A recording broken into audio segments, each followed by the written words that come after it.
Assalamualaikum warahmatullahi wabarakatuh. Halo Sobat Pendidikan. Perkenalkan, nama saya Muhammad Sauki Izal Masuri, mahasiswa PAI S2 Pasca Sarjana UIN Maulana Malik Ibrahim Malang. Pada kesempatan kali ini kita akan podcast bersama guru PAI dengan tema Melangkah Maju Bersama Guru PAI. Di sini saya menghadirkan narasumber yang sangat menarik dan inspiratif sekali, yang nantinya akan kita kulik lebih dalam pada saat podcast nanti. Nah, untuk itu, sebelum itu mari kita perkenalkan narasumber kita yang bernama Bapak Ahmad Fajar Shodiq SPD. Mungkin pada Bapak ini panggilannya biasa dipanggil siapa ini? Pak Fajar bisa, Pak Shodiq bisa. Kepada mungkin saya panggil Mas aja biar kelihatan lebih sama-sama muda, yaitu pada Mas Fajar mungkin bisa memperkenalkan diri terlebih dahulu. Assalamualaikum warahmatullahi wabarakatuh. Perkenalkan, nama saya Ahmad Fajar Shodiq. Saya selaku guru pendidikan agama Islam di SMP Ainul Yakin mulai tahun 2018 sampai sekarang, dan alhamdulillah saya sekarang lagi melanjutkan jenjang studi S2 di Universitas Islam Negeri Kiai Haji Ahmad Siddiq Jember. Mungkin itu Mas Sauki profil dari saya. Baik, menarik sekali, bukan narasumber pada kali ini, yaitu narasumber kali ini adalah seorang guru PAI sekaligus sebagai mahasiswa S2 PAI di UIN Khas Jember. Jadi kan kita ini kalau sebagai guru PAI kan tuntutannya banyak, sebagai mahasiswa juga tuntutannya banyak. Nah, bagaimana Bapak bisa termotivasi untuk melanjutkan studinya ke S2 atau ke jenjang lebih tinggi seperti sekarang ini? Mungkin bisa dijelaskan kepada teman-teman motivasi Bapak kok bisa lanjut S2 gitu. Jadi begini, untuk jenjang pendidikan itu memang tidak ada batasan. Walaupun kita menjadi seorang guru, PAI, tetapi jenjang pendidikan tidak hanya sebatas S1 saja. Kenapa harus seorang guru PAI SMP pula seperti saya, guru SMP, PAI SMP? Kenapa kok tidak hanya cukup sudah di S1? Kenapa kok harus S2? Sehingga dalam jenjang pendidikan itu tidak harus S1 saja, bisa S2, bisa S3. Kenapa? Karena ketika seseorang guru itu mendapat atau menempuh jenjang pendidikan yang tinggi, maka pengalaman-pengalaman, maka teori-teori yang didapatkan itu akan semakin luas, akan semakin berkembang, sehingga dalam kita mendidik mendidik anak-anak kita itu berbagai variasi, berbagai model-model agar ilmu yang kita sampaikan dalam peserta didik itu biar tertangkap dan biar bisa ditelaah, bisa ditangkap oleh anak-anak kita. Mungkin itu. Jadi motivasinya itu ingin menambah lagi pengetahuan gitu ya. Sehingga pengetahuan itu harus apa? Tidak stagnan hanya walaupun dalam mempelajari ilmu pengetahuan tidak harus di jenjang pendidikan, tetapi ketika kita menjadi seorang guru harus melalui jenjang pendidikan strata 1, strata 2, strata 3 agar keilmuan kita bisa mengembang dan berkembang begitu.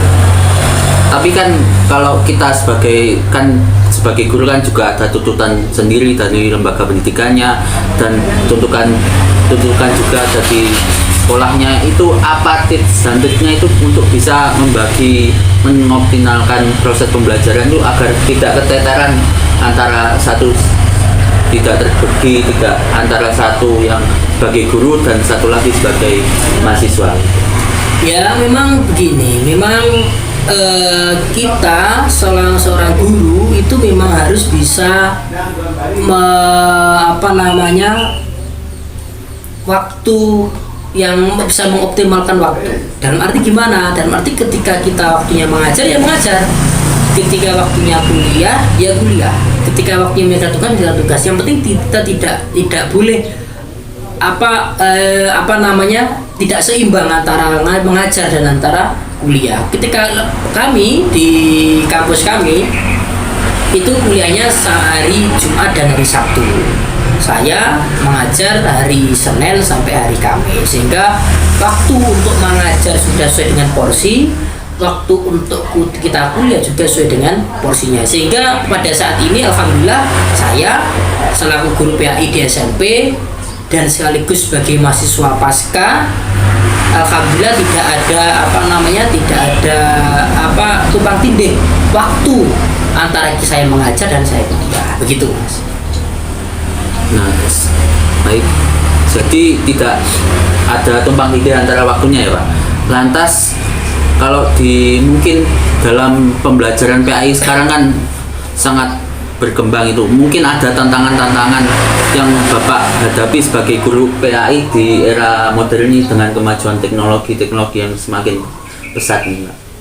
Jadi tantangannya begini, ketika kita di dalam proses pembelajaran, dalam mengajar, tidak hanya kita memberikan pengajaran saja kepada siswa, tetapi memberikan nilai-nilai, atau selain itu juga dalam proses pembelajaran menggunakan media digital. Seperti apa? Seperti siswa disuruh mengeksplor bagaimana kejadian-kejadian atau bagaimana fenomena-fenomena di luar melalui sosial media. Itu yang membuat salah satu sarana dalam proses pembelajaran PAI melalui media digital. Karena apa? Karena zaman sekarang tidak bisa kita pungkiri bahwa globalisasi itu sangat pesat sekali. Sehingga anak-anak sekarang, anak-anak SMP itu sudah tidak asing dengan HP, sudah tidak asing dengan media digital. Maka di situ kita sebagai guru tidak boleh menutup mata bahwa media-media digital itu jangan hanya kita pandang sebagai hal yang negatif, tetapi media-media digital itu kita pandang bagaimana kita manfaatkan dalam proses pembelajaran, mencari situs-situs yang tentang keterkaitan dengan pendidikan Islam sehingga didiskusikan. Itu menjadi salah satu pemanfaatan media digital pada era sekarang. Jadi begitu Mas. Jadi lebih banyak memanfaatkan media digital untuk sekarang ya.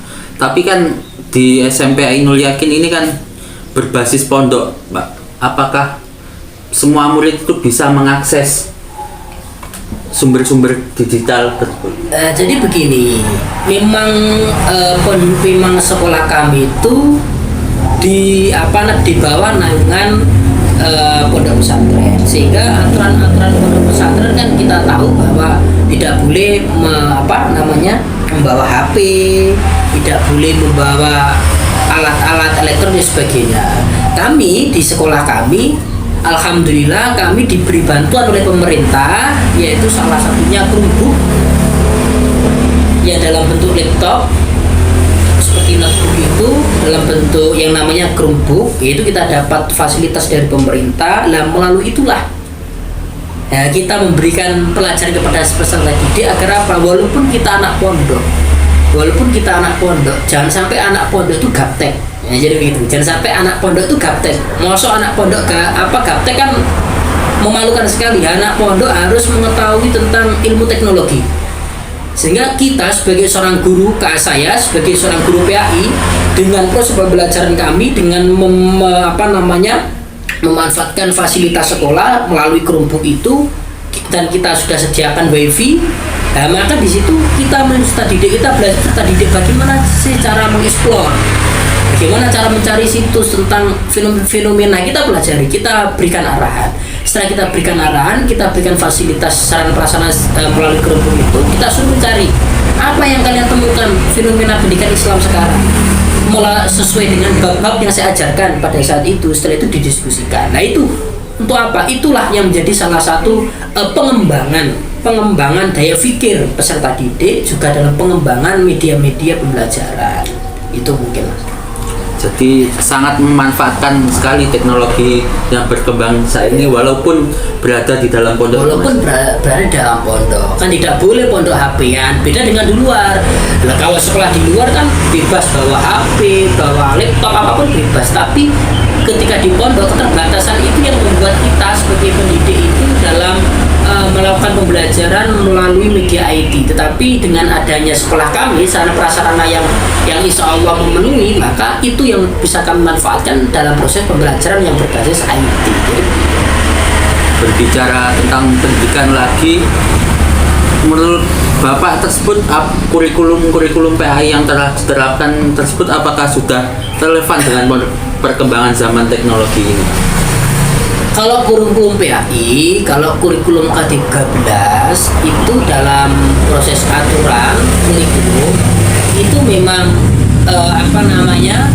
yang meliputi penilaian tiga aspek sosial, afektif. Yang pertama afektif yang meliputi nilai religius, nilai sosial, dan kognitif dan psikomotorik. Salah satu aspek dari kurikulum sekarang itu menurut kami sudah sesuai dengan tujuan-tujuan pendidikan agama Islam.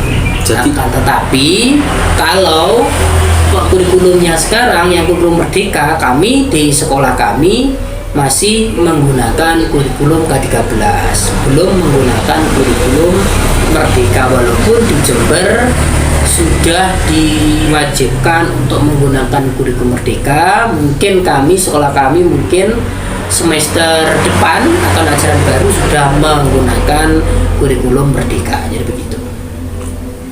Mungkin jadi sebenarnya sudah sesuai tapi masih belum diterapkan begitu ya?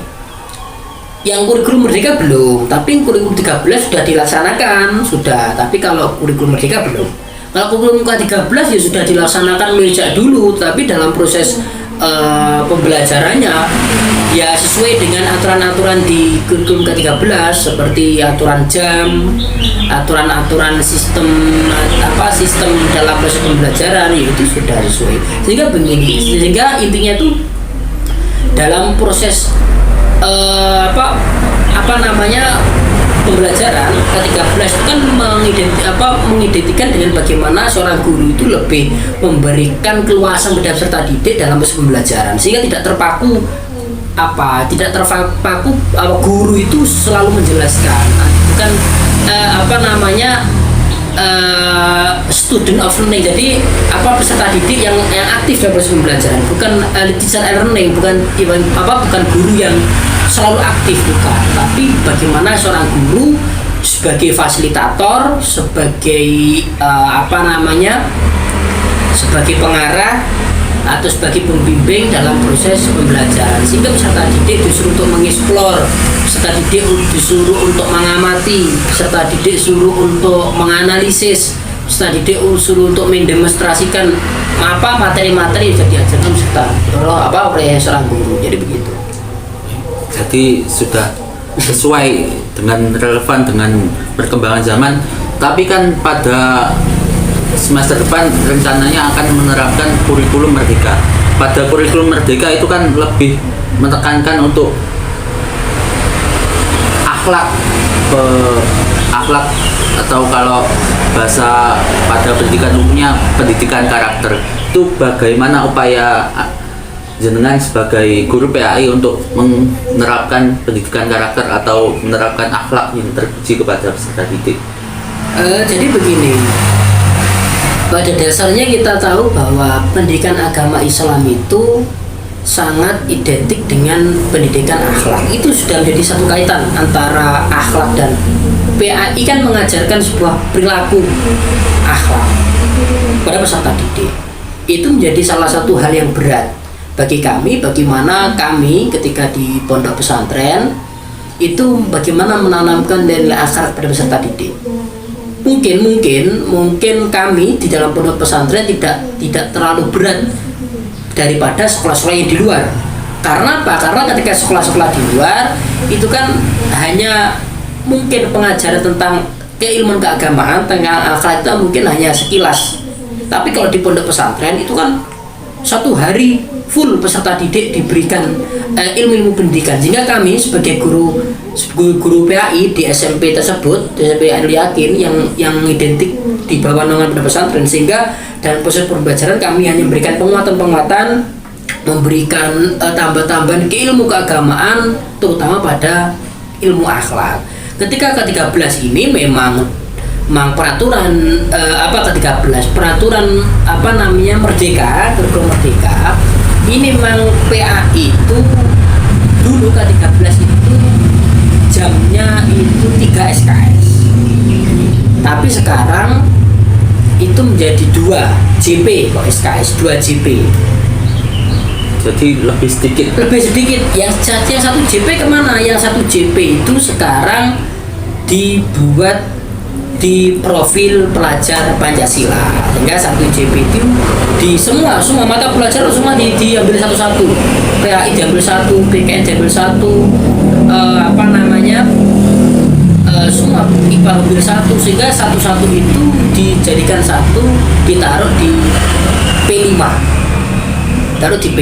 Nah, di kegiatan P5 itu bagaimana nanti kita akan memberikan proyek-proyek, akan memberikan proyek-proyek kepada peserta didik dari aturan atau dari nilai-nilai dari P5 itu.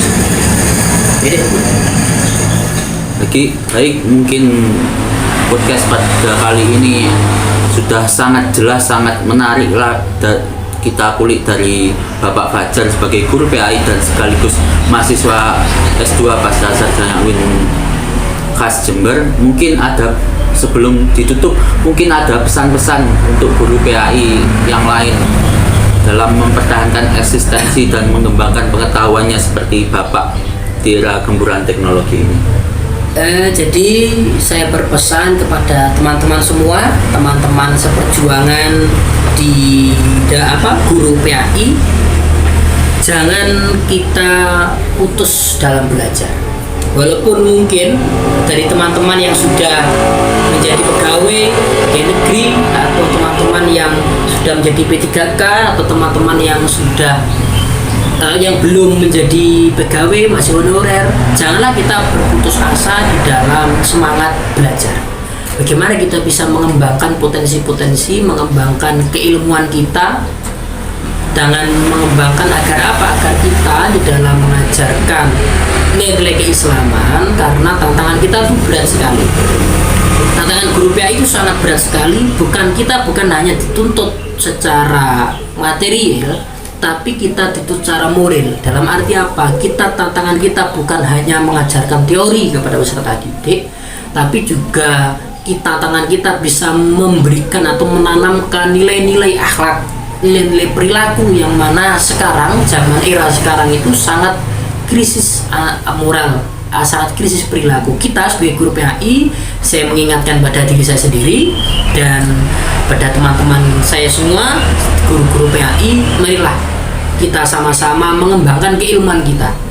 Ketika keilmuan kita bisa berkembang, maka ketika kita mengajarkan peserta didik dengan berbagai cara, berbagai metode, berbagai kreativitas, agar pendidikan agama Islam itu biar bermutu, bukan hanya ditanamkan kepada teori di otak saja, tetapi ditanamkan dalam hati, sehingga ketika ditanamkan dalam hati, maka peserta didik kita akan menerapkan nilai-nilai pendidikan Islam secara baik, secara benar dan berakhlak. Mungkin itu dari saya, Mas, pesan-pesan. Baik, terima kasih atas pesan-pesan yang telah disampaikan. Baik, kepada sobat pendidikan, banyak sekali ilmu yang bisa diambil dari podcast yang telah berjalan tadi. Untuk itu kita lanjut pada pertemuan atau podcast berikutnya. Kurang lebihnya dari saya, Muhammad Sauki Iza Masuri, mohon maaf. Wassalamualaikum warahmatullahi wabarakatuh.